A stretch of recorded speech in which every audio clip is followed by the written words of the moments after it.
We are smack dab in the middle of March Madness, which means we're smack dab in the middle of the Bracket Insanity game from Sporting News. Bracket Insanity, powered by Subway, where winners eat. I'm Tom Vandervoort. Sitting with me today, Barry Reeves, the hardest working man in show business. When March Madness is going on, you're our college basketball editor, Barry, and we didn't have a ton of upsets on Thursday, but that leaves us with some interesting games on Saturday this week. Yeah, exactly. I think your game of the day is going to be Ohio State Gonzaga. Marquette Murray State is interesting. There's always drama with Baylor. There's always drama with Vanderbilt. There's always drama with Louisville. So I think there's a lot of different things that we can track on Saturday that will really give us a sense for who's going to come at, who's going to reach the Final Four. Well, talk to me about the first game of the day, because Syracuse looked awfully vulnerable against UNC Asheville. Kansas State has proven they can be a very good basketball team. How does that matchup look to you?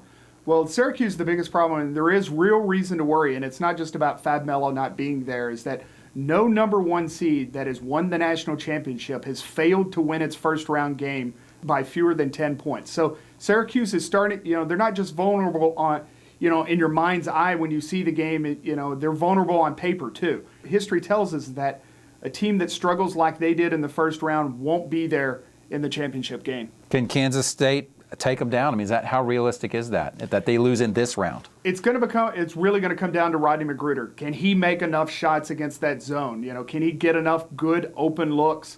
And that's always the question when you're playing against Syracuse. Neither team rebounds the ball particularly well, so I'm not sure who that favors. But without Fab Melo, I think it's a good matchup for Syracuse because Kansas State doesn't bang you on the boards. All right, let's talk about Gonzaga, Ohio State. Probably the game of the day. I think you've got a lot of different things. Ohio State certainly is the team that maybe even the favorite now to come out of that region. But now that Syracuse is starting to struggle, is that Jared Sullinger had a big game the other night, so he's starting to round into form. It really depends on how the officials, call the game. If they keep Gonzaga and Robert Zachary from really banging hard on Sullinger, that they call it fair, they don't allow them to hit them and push him a lot, then he can dominate this game. But Gonzaga also has a lot of height. They've got a lot of big bodies. It's not just Sacra. So they've got some bodies that they can bang with him. And so that's it really the way comes to down attack him, right? I mean, it's to be physical with him. You've got to beat him. And he down the stretch in February in the Big Ten when the officials really weren't calling it very tightly at all, allowing a lot of contact. He showed a lot of frustration in a lot of games and sort of took himself out of those games. And I think that's the key, is he has to stay focused. And, there's a lot of glue guys on Ohio State too. Deshaun Thomas is coming off a huge game. And so I think that's a player that Gonzaga really has to be worried about. Now, we talk about big guys. I guess Murray State and Marquette is more about the littler guys? Oh, lots of little guys. You might have three of the best guards in the country on the court in that one game. Isaiah Cannon, Sporting News All-American, first team from Murray State. Hard to believe that you've got an OVC player on the first team All-American, but he is that good and probably better than you think. Mm-hmm. He's only 6 foot tall, but he's thick, he's strong, he can handle contact in the lane. He's basically open anywhere inside 30 feet. We saw in their first round game, their opponent was double teaming him 25 feet away from the goal off of any pick and roll situation. And so I think how he handles that, because Marquette can be very physical with you, especially with guards. And so how he handles the physicality of Marquette probably is going to determine which way this game goes. If he handles it well and Murray State starts knocking down jump shots with him and Poole, then boy, that really counters what Kreider and Johnson Odom can do for Marquette. Now you've got New Mexico, a team maybe a lot of fans don't know a lot about.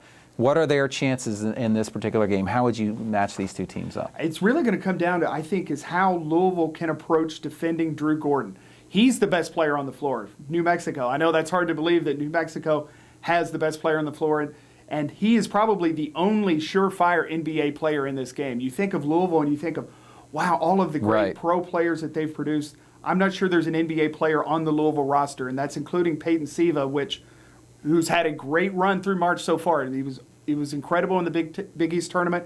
He was good in the first round game, controlling the ball, being aggressive with the ball, which sometimes he will become passive on the perimeter and not attack, because this Louisville team, they don't really have guys who are going to get their own shots. They rely on Siva to get them their shots. So he has to be aggressive with the ball and look to pitch. And so that's a worry for me. But Drew Gordon, how's Louisville going to match up on them? Georgie Ding, has the height, but boy, he's rail thin. Drew Gordon's a powerful presence.